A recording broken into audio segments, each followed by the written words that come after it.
for the MVP conversation, there's a specific player that's a part of the conversation, Brock Purdy. BCB. Brock and the Niners are rolling. And Michael Lombardi goes as far as to say that Brock Purdy reminds him of an absolute legend in San Francisco history. And we have the clip here to show it. To make people understand the game of football. They see it their way and they just won't change, and so it's hard to get them to see the obvious. And this is really obvious. I mean, look, I'm embarrassed to say I was in the scouting profession and this kid went in the 7th round. How did you recognize it as somebody better? But one of the things you have to do in scouting is admit you made a mistake. And so this kid in that tape last week, Kyle Shanahan has complete faith in him. And I said on my podcast last week when he was 11-1 to be the MVP that, there are a lot of Joe Montana-like qualities in the player. Now, he's not Joe. I'm not suggesting that. But his rhythm, his accuracy, his athleticism is sneaky good. And he's got great timing, and he throws the ball. And all he does is play point guard. He just distributes the football to the people in the right spot. And they have confidence in him, and he's likable. The team loves him. They love him. One of the things about Pickett, the team loves Pickett, right? If Pickett wasn't the kind of kid he was, I think the Steelers would be easier to move away from him. But they love him as a competitor and as a person. Takes the boys to concerts. This kid is so good. I don't know why. The two players I don't understand why they're not in the MVP conversation. It was Purdy and Tyreek Hill.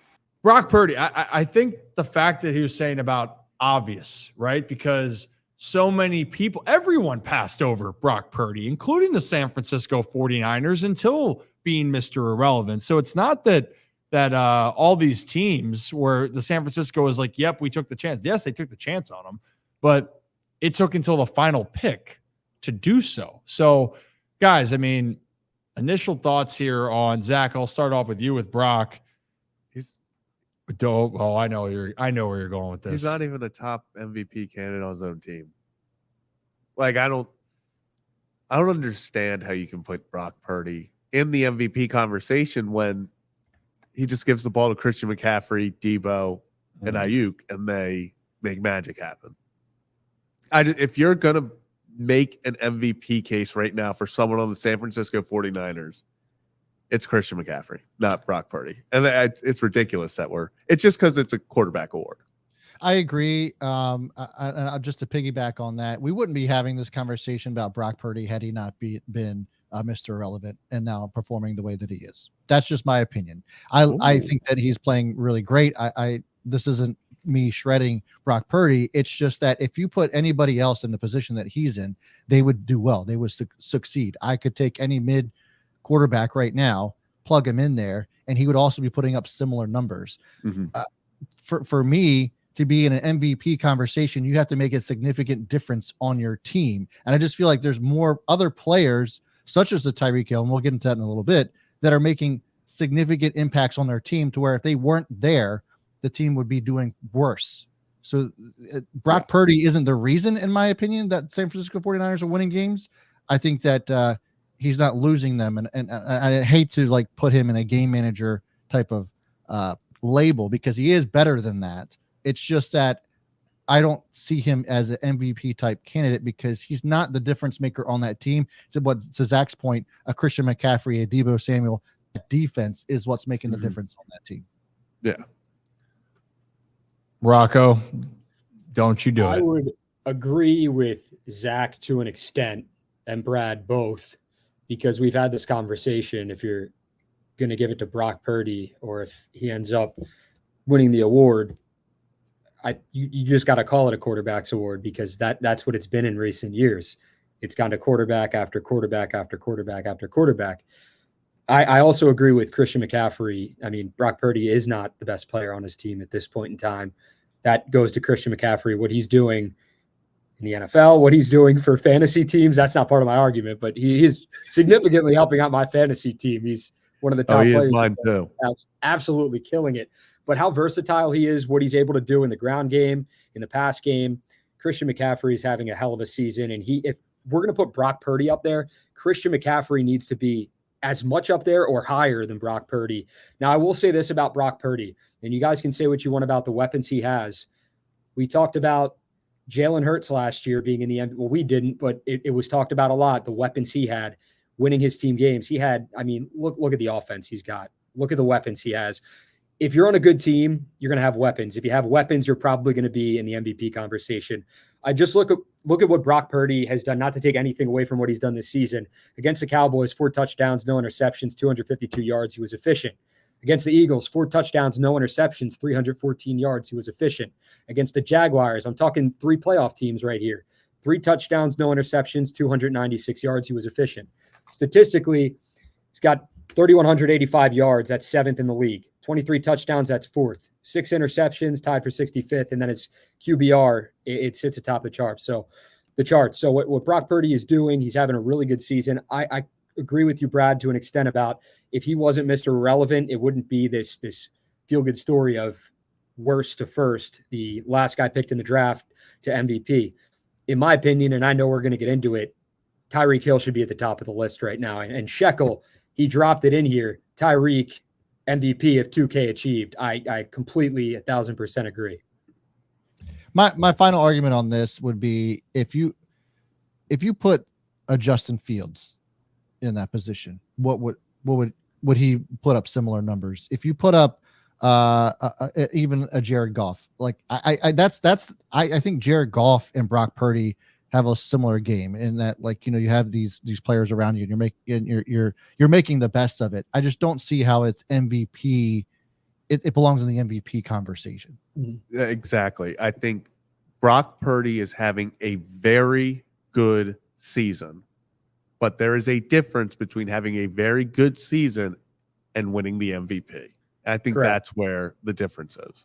Agree. Yeah, okay. I understand I'm not saying that he needs to be the MVP because I do think McCaffrey and Tyreek Hill and other non-quarterbacks should be more into the discussion. But you have to be able to command the offense, be able to make and anticipate throws, and be able then to improvise. And I think Brock Purdy has done that better. And for Justin Fields to bring up, Justin Fields is so talented, but sometimes what people say about Justin Fields of being able to quickly anticipate where to go with the ball and to make those types of decisions. Now, Justin Fields can do other things athletically that Brock Purdy can't.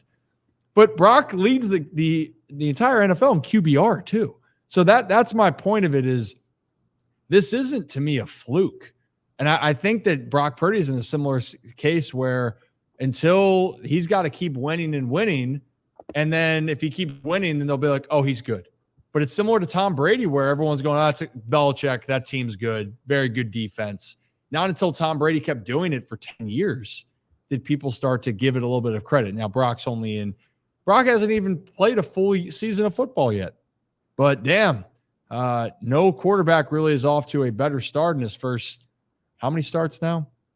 I don't even know. It's got to be like 17, 18. It might be more than that. It might be over a year and a half. But what I'm saying is BCB is balling. Dan Orlovsky and Kimberly Martin kind of going at it over this topic. So take a listen. Like, just look at the way, if you watch how he's playing, if you look at the numbers, where he's ranked, he may not be elite, right? But the numbers that he's putting up, he's in elite rarefied air right now. Like numbers that are comparable to Brady and Mahomes. And that's what's so frustrating about this conversation, because this is a 49ers team that has been to the playoffs, been to a Super Bowl. With Jimmy Garoppolo, they haven't looked like this. When you look at the efficiency, when you look at how these guys respond to it, the way this team plays, it does such a disservice to him. It's Bishop, very frustrating. Yes or no? Brock Purdy, 100% confident. 55 seconds left in a playoff game on your own 25-yard line and 1 timeout left. Is he going to go win a championship for you? Yes or no? Bishop. Yeah, you're all in. All in. I'm all in. I'm all in on Brock Purdy, and I the fact that Swagoo put him and Garoppolo in the same sentence is doing him a disservice. Like they're not even in the same area code. Right? Perhaps not, but what he said is accurate. Jimmy Garoppolo took this team to the Super Bowl. Well, that's what happened. That defense. Why did you just make that sound? What sound is that you're making? Took San Francisco. What? It's the word took. He was the quarterback of the team and they went to the Super Bowl. Jimmy did not play like Brock. Like, that's the reality. And I just need everybody to get it around your skulls. Like, he did not play like Brock is. And I understand he was the quarterback, But when you, like, I think people point to, I could be the quarterback of this team. Like, you just throw to Christian McCaffrey, you just throw to Debo, da-da-da-da.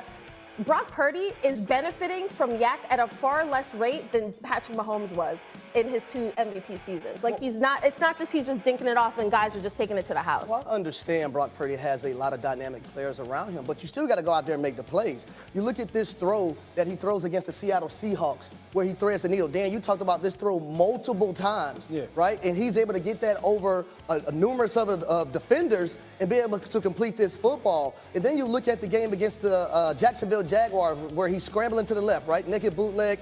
Things aren't there. He's scrambling, looking, and then he makes this thread the needle type throw to Brandon Ayuk. And then lastly, this touchdown pass to George Kittle is unbelievable. Look how his arm is getting hit. He has somebody barreling down the middle of his body, but he still stays in there, hangs in there, and completes that football. When a guy was running with George Kittle man-to-man. So Brock Purdy is able to make the anticipation throws. He's able to thread the needle. So he's not just a quarterback that's dinking and dunking. And yes, he does have a luxurious toys to throw the football to. But you also have to be able to make it look right at the quarterback position. So BCB. But it's right. You can't teach that type of anticipation to be. That is on Brock. That is all on Brock on that. It helps. I thought it was a great point at the end. You can have all these luxurious weapons at your disposal, but you got to go out and be able to make the plays and improvise. And Brock Purdy's done a great job of anticipating and improvising with this studded offense that they have. If you're going to choose an MVP right now, who would it be? Tyreek Hill. Tyreek Hill. Yeah, I'm going Tyreek as well. I just don't know if there's a quarterback out there that's having the same impact on their team or a player that's having the same impact on their team than Tyreek Hill at this point. And especially if he crosses 2,000. Like, that's just going to be absolutely insane. I don't know how you don't vote for Tyreek Hill at this point. I was going to say that, Brad. Completely agree with that point. The 2,000, I think he has to get to the 2,000 threshold or past it to win MVP in the writers' minds, the people that vote, to do something that hasn't been done in NFL history. It was almost done, but it wasn't.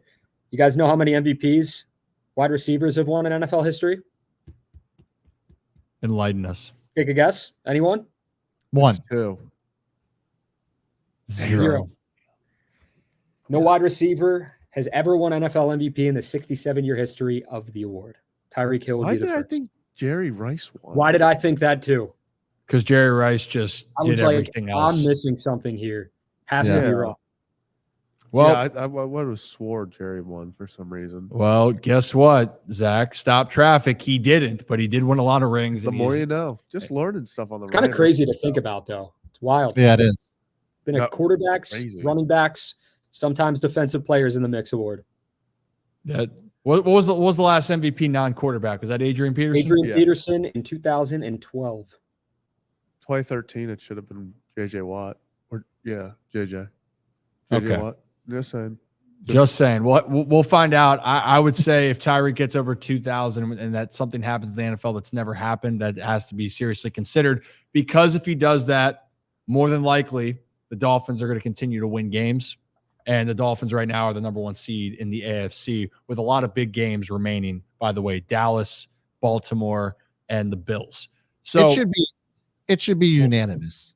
If Tyreek Hill goes and crosses 2,000 yards receiving, it should be a unanimous MVP. Well, time will tell. We're going to have to see.